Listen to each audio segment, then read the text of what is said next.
Hey everyone, welcome back to Reissued. If you're new here, my name is Andrew. If you're not new here, you've probably been waiting for this video for a while. We've been working on my living room since February, so this has been a long time coming. But yeah, my living room is done. At least as done as it's gonna be for now. I have some projects, some styling things that I probably want to add to and change and tweak a little bit. But at this point, the construction is done. I'm living in the room, I'm loving it, and I can't wait to show you. So in this video, we're doing a trash to treasure fireplace makeover, a thrifted coffee table mashup, another DIY wood inlay side table, and all the little finishing touches that are gonna bring this room together. Now, lately I've been enjoying making really simple changes with styling or little home upgrades that make a big impact in your space. That's not what's happening today. This is gonna be a total extreme makeover room transformation, so I hope you're ready for it. Let's get into it. Okay, so let me take you back to where we started. This room started out cloaked in contractor gray with a dropped, heavily textured ceiling and an odd pass-through to the kitchen through the half bathroom. I moved into this house in 2021 and this room was mostly untouched until this year, 2025, except for the passage that we opened up through the pantry into the kitchen to create a little speakeasy-inspired butler's pantry. And we closed off the door into the half bath to open up more wall space for the built-ins that I wanted to add. Also to improve the flow because that tiny bathroom with two giant doors is just kind of weird. And all the while I started collecting the pieces that would make up this room. Most at thrift stores and some on the street, which has made this room a glorified storage unit for years. Finally, this year with the kitchen, guest bathroom, half bath, and primary suite complete, it was finally time to tackle this enormous living room project. Okay, so let's talk design for this room. I'm gonna pull up my boards from Milanote, which is the sponsor of today's video. Milanote is a mood boarding and organizational tool that I've been using lately to keep track of ideas and lists and projects. You can choose from a bunch of different templates to get started on your boards, but I just started from scratch adding different elements as I needed them. So here on my living room makeover board, I have everything living room related in one place. I've been adding in photos of the room as different elements have been completed, the colors that I'm using in here that I grabbed using the color swatch feature, as well as this very handy to-do list that is never ending. The cool thing is that my parents are helping me out with this room and they can also access and edit these boards and check things off the list so that we can stay on the same page about projects and shopping lists and what's left to complete. That's been a big organizational problem as a team that we've been trying to solve, with sharing product ideas and links via text and Instagram and never being able to find what we're looking for when we're looking for it. Milanote allows you to house links, images, and to-do lists all in one place, and the mobile app syncs with the desktop version so your boards can be accessed on the go. Plus, you can use the web clipper to link directly to products and ideas without screenshotting or copying and pasting. All of these features have been helping so much with staying organized and keeping everyone on the same page. I wish we had been using this sooner. So the design goals for this room were to create a moody, dark academia library space with Art Deco lounge touches and a cozy Gryffindor common room vibe. You know that I love to pull from many different styles and references, and so it's really helpful to see everything laid out like this. Most of the images I just dragged and dropped over from Pinterest, where I like to look for inspiration. My style is pretty eclectic with mid-century pieces and Asian antiques and modern art. So it's taken a lot of trial and error and editing to make sure that everything will work together. One more reason I'm happy to incorporate Milanote into my process. Milanote is available for free and with no time limit, so if you're laying out an eclectic design and need to narrow in on a solid vision, sign up for a free Milanote account using the link in the description and start visualizing and organizing your projects better than ever before. So now that we have a sense of the design plan, let's take a look at what we've done in this room so far. If you're not up to date on this makeover, I do have a full living room makeover playlist with all of the projects that we've done here in the living room. Be sure to check that out. But in case you missed that, or if you just need a little refresher, let's walk down memory lane and remember everything that we've done in here so far. So after sharing my loose vision for the room in my living room planning video, we started from the top down with the ceiling. The ceiling was the worst offender in this room because it was so heavily textured and it was lowered. I've mentioned in several videos that all the rooms on this side of my house, the studio, the living room, and the kitchen all had dropped ceilings when I moved in. I think there was damage done to the original ceilings, and rather than repairing the original ceilings, they just dropped it down a couple feet and built a new ceiling. So the original 12-foot ceiling in this room was still present, but it was in terrible shape. So we had to go in here and remove the drop ceiling, screw a lot of that upper ceiling back into place place so that it would be stable. And then we used a lot of the wood that we pulled out from the drop ceiling, as well as some additional furniture grade plywood to build a low profile, dark wood coffered ceiling that gave us that perfect library feel. Next, we started in on the wall of built-ins, which was a massive project. I knew from the beginning that I wanted to have built-ins in this room because I wanted that library feel, but I also think that having shelving with books and beautiful objects around just feels so cozy and warm. So I thrifted a bunch of kitchen cabinets, I thrifted a bunch of IKEA Hemnes shelving units, and we gradually pieced those together to create this beautiful giant wall of built-ins.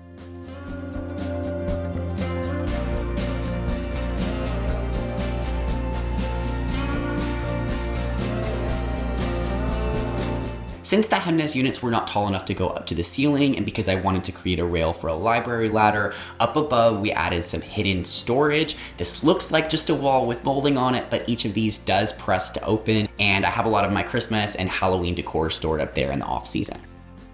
Next, I shared all my tips and tricks for styling these bookcases, and I pulled out all the stuff that I've been collecting for years in preparation for this project, and finally got to put those things on display. And then we transformed the bones of the room with paint on the floors and the walls,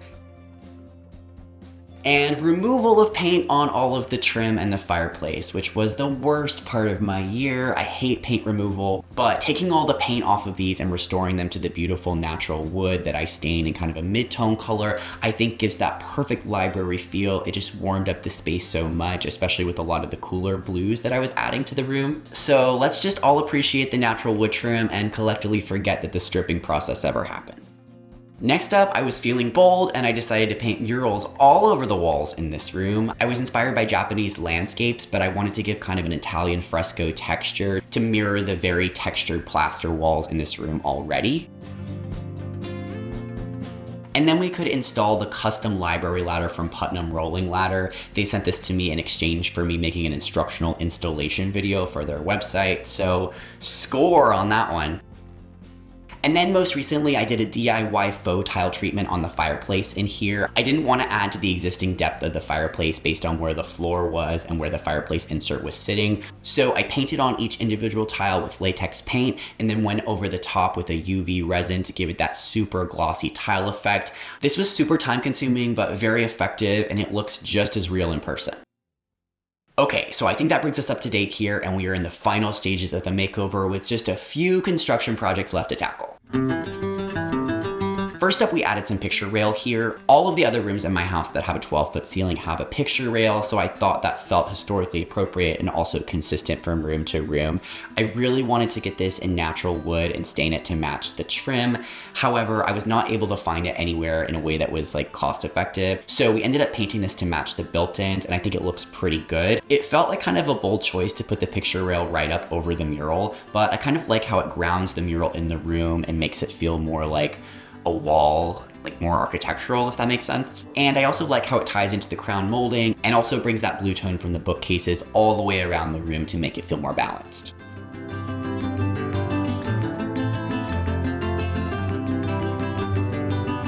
Next up, we hung some curtain rods. I talked about the linen look curtains from Amazon in my last video where we added the pleat tape to them, but I didn't mention the curtain rods at all. These curtain rods I got years ago at Goodwill, and I've never seen a curtain rod like it. They screw together in sections for this kind of faux bamboo look. I love them. I think they're so weird and over the top, and they bring in more of that warm wood tone. So we definitely wanted to use these here. And so I picked up these wood brackets on my second trip to the movie prop warehouse sale. However, I didn't realize at the time that they didn't have any brackets on the back to mount them. So we had to get creative here. We cut down some packaging wood that came with the rolling ladder to make these little strips to go behind. I stained them as best I could to match the original stain on the hooks, and then we pre-drilled and countersunk and screwed these in from the back to hold them in place. Then we could drill some holes from the front and screw them in from the front directly into the wall. Not the most elegant solution maybe, but I think it actually looks really good in place and just kind of all blends together.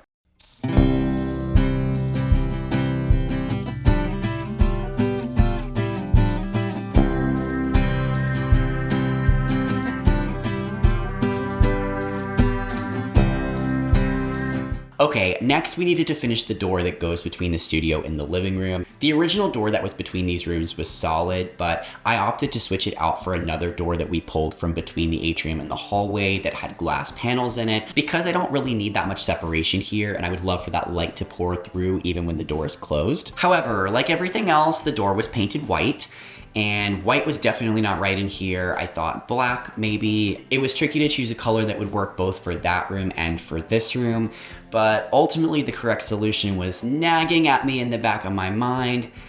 We gotta strip the door. No! We all know the drill by now. Paint on stripper and cover it with plastic until the paint bubbles up, and then scrape it all away. We've been really liking this smart strip stuff that we've gotten at the Sherwin-Williams store because it clings to the paint without being too runny, and it smells nice.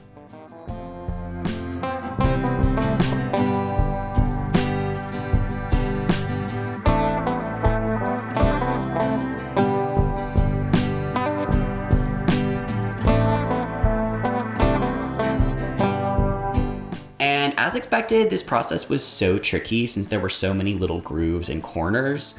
Once we got most of it off, we could hose this off to remove the stripper residue and then switch to sanding.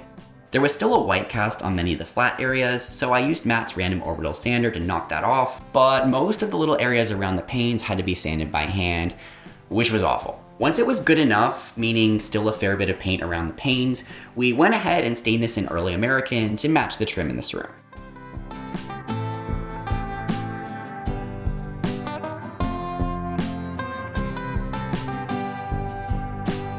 However, the stain went on kind of patchy and it looked really weird.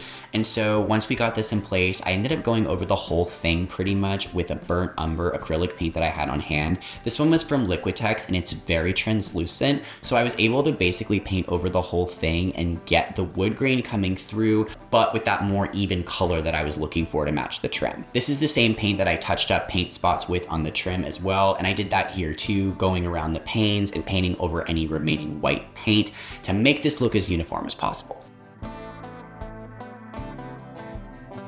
Finally, we added a coat of warm satin polyurethane to seal everything in and unify it. We actually ended up doing this on all the trim in the room a while back as well. Okay, so the last construction project that we need to address is the fireplace. Now, the fireplace looks okay as is. However, I want to put a TV on top of the fireplace. Yes, I'm gonna be that person. Don't worry, it's gonna be a frame TV. I'm not a complete monster. I don't always love a TV over a fireplace, but I was having a hard time figuring out how to configure the room in a way that would keep the fireplace as a focal point, but also kind of the built-ins, but also the TV wherever it was gonna go. So it just made sense to put that here. However, the wall above the fireplace was very uneven. The crumbly chimney from the fireplace runs right up behind there. So not only is this not a very secure mounting place, but it wasn't very flat, so the TV wouldn't be able to sit flat against the wall. So we decided to create a similar solution to what we did in the bedroom by having a panel come up above the fireplace to kind of add to the architectural detail. And lo and behold, I found this headboard and footboard in the trash at the REISSUED. I've mentioned this before, but beds are one of the hardest donation items to process because different pieces get separated. And then when you don't have all the pieces, you don't have a bed and it's really tough to sell. So this one was literally just the headboard and footboard. Nobody knew what happened to the rest of the bed. And so it was on its way to the dumpster, but I just thought that the beautiful veneer work on this was incredible. It had kind of an Art Deco look that I was wanting to add to the room. So I snagged this and brought this home. I didn't really know at the time what I was going to do with it, but this is going to be so perfect for this project. So the idea here is to mount this as a flat panel that will sit up above the fireplace in order to create a smooth, stable surface for the TV to mount to. This will also elongate the look of the fireplace a bit. At this point, the room is feeling a little bit off balance because you have this giant wall of tall built-ins on one side and then this like short little fireplace on the other side. So bringing up the height here, I think is going to give this more presence and create more balance in the room as well. We started by removing these metal bars from the headboard and footboard pieces. That just so happened to leave a little groove that will help us to attach these together later. I chose to put the smaller footboard on the bottom and the headboard on the top to break up the proportions on this wall and work better with the existing mantle structure.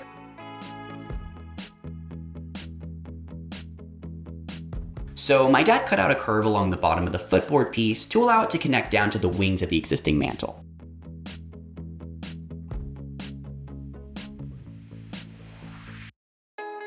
First, he does a plunge cut with the circular saw to cut the flat part. Then he uses a coping saw and a vibrating saw to create the curves that will allow this to hug the curves of the mantle.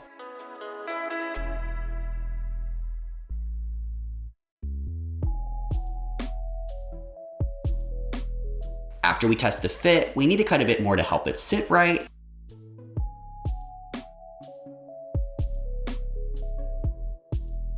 And that looks better. Now we can attach the headboard and footboard to create one large panel. To do this, we're going to use paint sticks glued down into the groove to help the two pieces lay level.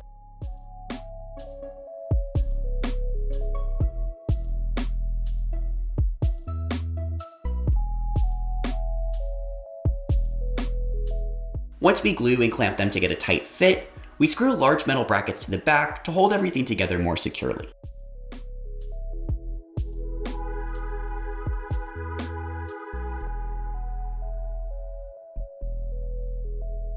Once the screws are in, we're going to go ahead and stand it up so that we can wipe away the excess glue before it dries.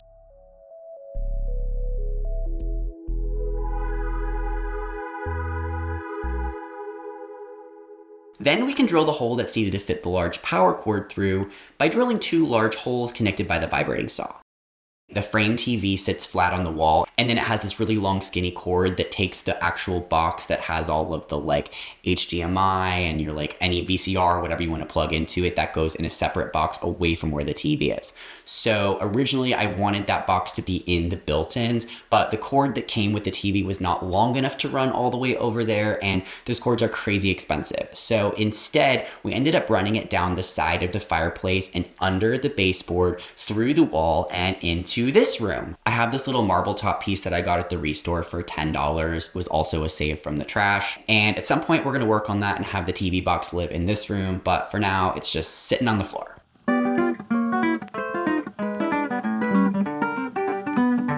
So back on the fireplace, we can feed the cord through the back of the panel and lift it into place. And then we can screw it into the wall to hold it there. Before we got it up there, we marked where we thought the studs were, but we're also limited on where the screws can go since we want to hide them behind the TV.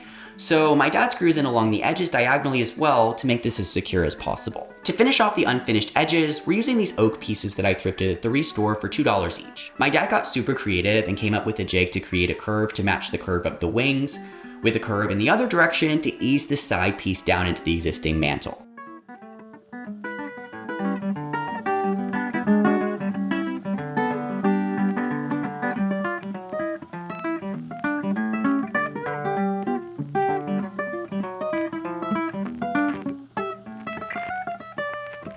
This covers up all the open edges and matches the width of the existing mantle exactly. Plus, I like how this oak mirrors the rougher oak of the existing mantle to tie in the very new shiny headboard into the existing look of the fireplace.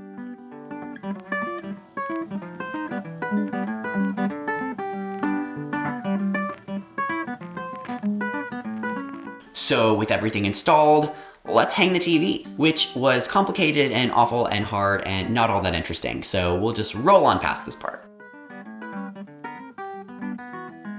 A little early American stain on our oak pieces blends it into the rest of the fireplace and completes the transformation.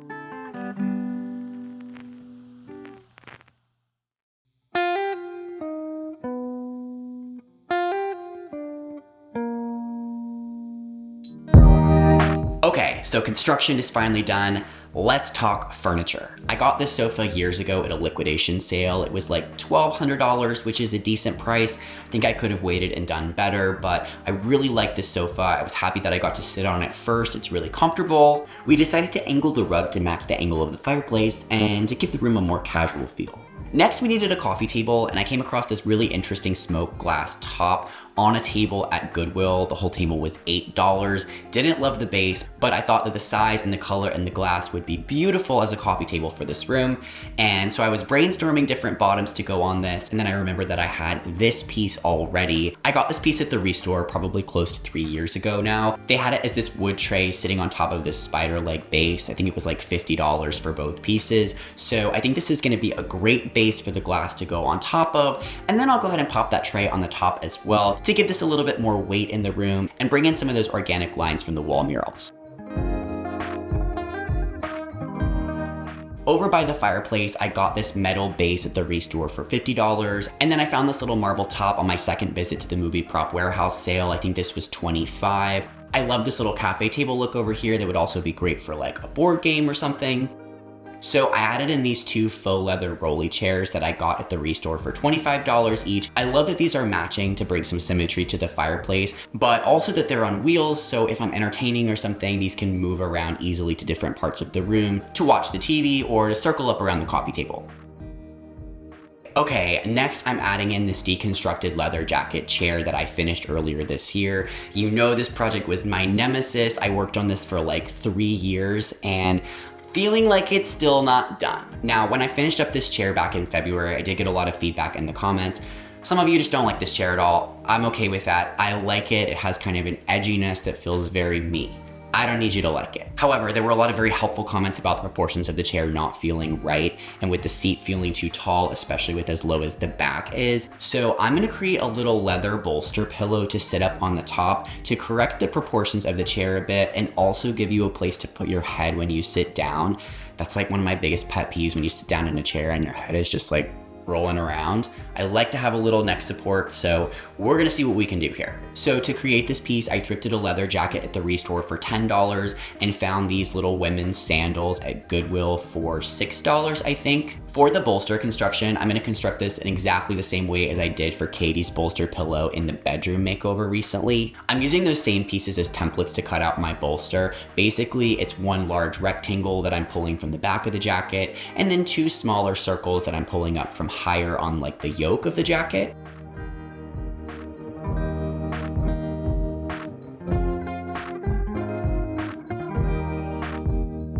From there, I fold my rectangle in half and sew about 2 inches on either side just to create that circle on the end. That allows me to clip my circles into place and sew all the way around that circle. This is pretty tricky, even not sewing leather, and leather is really tough to sew, so I didn't love this process, although I got better as I went. You'll see here I was originally sewing with like the circle side up, but then I found it was a lot easier to flip it over and sew around the rectangle side instead. As always, when I work with leather, I'm using clips to hold it in place because you can't really pin it very well or will leave a bunch of holes in it if you do. But after I painstakingly got both ends sewn, I can turn it right side out and this is looking pretty okay. So next I removed the straps from my sandals and played around with different ways to add them. The idea here is that I wanted to be able to strap them around the upper wings of the chair, partly to give them an attachment point, but partly to make that part of the chair seem more integrated and useful.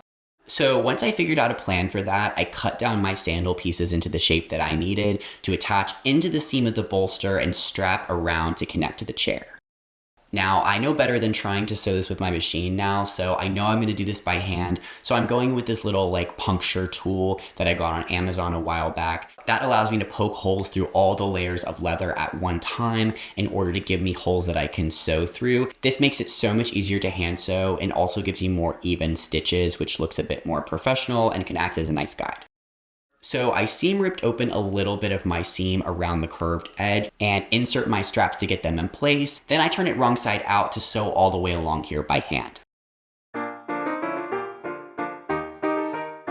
And once I did this, I played around with some foam that I had on hand to get a sense of what this would look like on the chair. And I didn't love it. First, I thought the issue was that it was just too wide, which it was. So I sewed down the center seam to make this narrower. I actually did that twice. Then I asked for feedback from y'all, and y'all were telling me that it looked like a hammerhead shark or a longhorn. It felt disproportionate. And so I struggled to come to the decision to take the entire thing apart and sew it again from scratch, making the circumference of the circle smaller. But ultimately, I'm really glad I did this because it looks so much better on the chair. So now we can stuff this. I'm cutting out 2 foam circles to match the ends of my bolster. Those will go in there to give us a nice crisp edge. And then my mom helps me roll up this piece of foam that I had on hand and insert it into there. This is gonna be nice because it's not super stiff. I wanna be able to kind of smush down into it a little bit, and the roll allows that to happen. So once we got that in place, we could hand sew all the way across the back to close up the opening, and then finally strap this in place. Oh my god, just when I thought this chair couldn't be any more work, it just keeps adding and adding, but ultimately I'm so happy that I took the time to make this right because I think it really resolved the proportions of the chair and makes this look so much better, and it's more comfortable. Okay, moving on to side tables. I did this little wood inlay side table as a thrift flip a couple months back, and I loved that project so much. That might be one of my favorite projects of the year. So that's gonna go on one end of the sofa, but on the other end, I found this little table at the REISSUED store. It was $15. I liked that it was a little bit more traditional since a lot of the pieces that we have coming into the room are quite modern. I thought this would bring a traditional touch over to this side of the room. However, it has a water stain on the top, so let's use that as an excuse to put an iron-on wood inlay on the top of this table as well. I want to mimic this design that I saw on a cutting board on Facebook Marketplace that echoes the pattern I have on the faux stained glass window in the half bath and the fireplace tile in the bedroom. We love a motif. So in order to create this look, I start by staining and dyeing this birch banding that my mom had left over from a project into 3 different shades. Early American for the lightest color, espresso with added red mixed in that we used on the ceiling for the deeper color, and India ink for the black areas.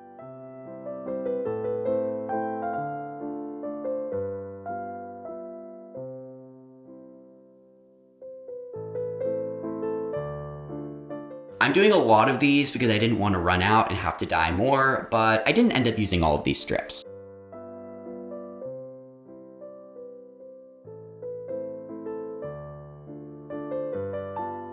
Once these have had time to dry, I can cut them into the correct shape. I determined that I needed to cut these at a 60-degree angle, so I printed this little angle ruler to help me get started. I tape it to my clear ruler so I have a hard edge to cut against, and then move it around until I figured out how to get that 60-degree angle. Basically, we want to cut each piece at opposite 60-degree angles at each end, with 7/8 of an inch on the short part in between since my banding is 3/4 of an inch. We want the length of the short side to match the length of one of the angled edges in order to make the pattern work. Once I got my initial piece cut, I just used existing pieces as a template to cut along since it was way easier than using the ruler. And although the finished design spacing isn't totally perfect, this definitely did the job. So now we cut a lot.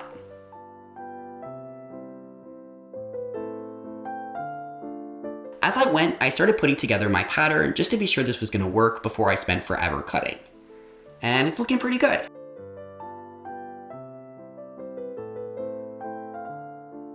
So let's get started with ironing on our design. First, I need to measure and mark the center so that our design will be centered nicely. Then I can connect those marks to draw a line down the center to act as a guideline for placing the pieces. I add 2 more guidelines using the 60-degree angle on the printed angle ruler to give us more landmarks to line up the pieces. I could have done a lot more guidelines to make my placement even more accurate, but these lines worked well enough for me. So now we pull out the iron and get started. I line up my center pieces on the marks and press them in place with my iron set to the cotton setting, which is the second highest setting.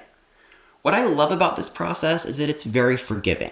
You can always heat up the glue to slide pieces around to align them, or pull them up entirely if you make a mistake. I definitely made a mistake and had to pull one up, so that's how I know. I work outward from the center, trying to start with the pieces by my guidelines whenever possible so that we don't get off track. I'm getting the hang of the pattern now, so let's fly.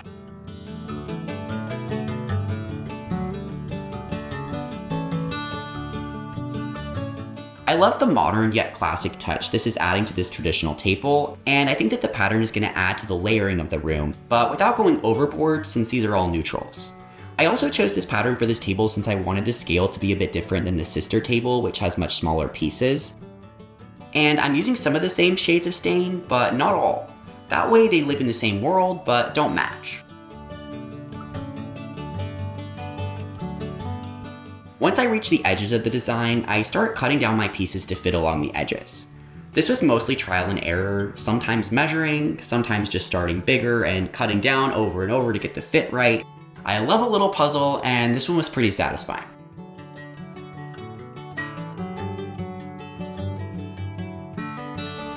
Once I got all the pieces in place, I go over them again with the iron to adjust any large gaps or slight overlaps. Then I make one more pass, heating the area and then removing the iron to press with my hands. This is hot, so be careful and wear gloves if you need to. I'm doing this since I noticed that sometimes the iron would heat the glue and actually cause the pieces to lift up, So pressing with my hands ensures that they're getting glued down and won't bubble up when I seal this. Lesson learned from last time when they all bubbled up when I sealed it. It's nice to actually do something more than once to learn from my mistakes. Similarly, I'm learning from last time by applying the warm satin polyurethane with a soft brush and a heavier coat for a more even finish. I hate using soft brushes for polyurethane since they are hard to get clean, but I found that using the crunchy brush to apply paint stripper eventually softens it again. I'm going to apply several layers of this off camera to smooth out the finish and make this top drake proof. Okay, let's move on to lighting here. You already know that I have 8,000 light fixtures on the built-ins in this room, so we don't really need more light, but a lot of the light in here is pretty directed, and I want to add more soft diffuse light here to warm up the space and actually give this room some light in the dark rather than just moody light. So I'm gonna be adding in this table lamp that I put velvet on the shade for back in a thrift flip earlier this year. I love how that looks in this room, but I'm also adding this floor lamp that Matt found at the REISSUED for $20. I love a tripod floor lamp, and this one is gorgeous. I had a hard time finding a shade for this because it is so large, but eventually I did find the shade at Goodwill for $4. It was in great condition. However, it's just very white, and I want something a little bit more creamy so that it doesn't feel so harsh in this room. So we're gonna cover it with fabric. So I picked up this linen tablecloth at Goodwill for $6. I'm gonna glue this right over the top of the existing shade since the fabric and the lining are in good shape. So once I removed those old pieces from around the edges, my mom helped me lay out the fabric and roll the shade along, tracing about an inch over the edge on either side to get the correct shape for this.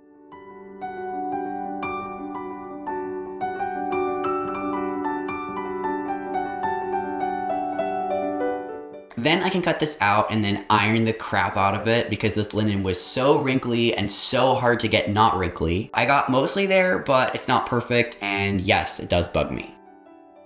Once I got this mostly wrinkle free, we wrapped it around the shade and just clipped it in place to hold it.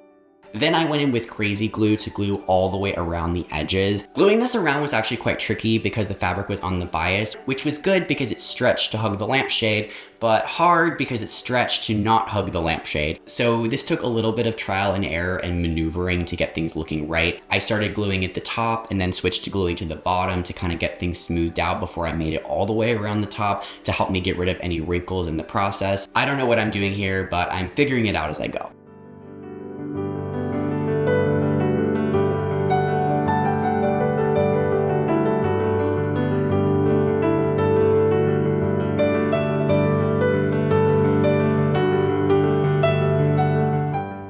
This lampshade was taped around the edge, so I wasn't able to tuck the fabric up under on the inside like I've done in the past, which honestly was a blessing and a curse because I hated doing that so much last time, but I do think it makes it look better. So even after I glued all along the edges and cut off the excess fabric, you see a raw edge of the fabric all along the edges, and I hate how that looks. So I picked up this cotton bias tape and I'm gonna glue that around the inside. I probably should have gotten the 1/2 inch bias tape instead that was folded another time, but since this is what I have on hand, I'm gonna glue it all the way around and then fold it over one more time, gluing it in. This is gonna cover up the raw edges, but also prevent you from seeing any wavy edges or bad cuts when the lamp is lit up. Now, sometimes lovely people will say in the comments, Andrew, is there anything you aren't good at? Lampshades. I'm not good at lampshades. I don't like doing it. I have not had good luck with that this year, so that's my nemesis. That and the leather chair, I guess. I have a lot of nemesis.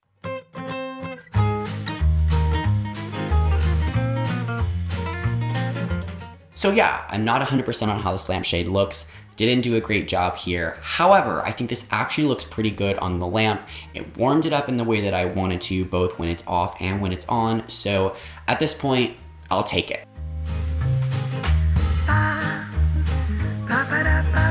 Okay, finally here, let's talk about accessories. I do have about 8 million accessories in this room over on the built-ins that I mentioned in the styling video, so we have just a couple things coming in here. The first thing that I wanted to mention is that I wanted to put some pillows around because that's what you're supposed to do to make spaces feel cozy and warm. However, it's a lie. There is nothing worse than showing up to someone's house and sitting down on a chair and you get hit by the pillow and then you don't know what to do with the pillow and you can't sit comfortably in the chair and you're just holding the pillow.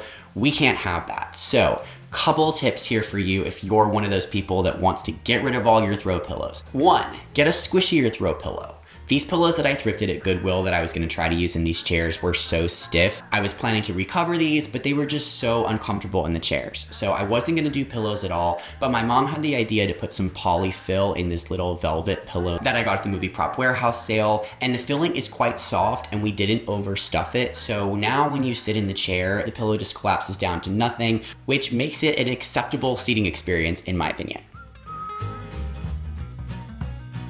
The other alternative to pillows, blankets. I don't have the blankets that I wanted to go in this room, but for now I have this really pretty green knitted blanket that Matt lent to me, and I also have this black and white blanket that I love. Maybe not for this room, I'm not sure. I made this a couple years ago, I knitted this, and I think it's really pretty, and I think that blankets are a great way to add that kind of color and print and texture, whatever you're needing for the room, but it goes over the back of something, so it's not obstructing your seating experience. So now, let's get all the final pieces in place. I'm popping the wood inlay tables on either end of the sofa, adding in my Thrift Flip green velvet lamp on top. I'm adding this little metal table that I found at the REISSUED for $25, I think, earlier this year in a Thrift With Me video.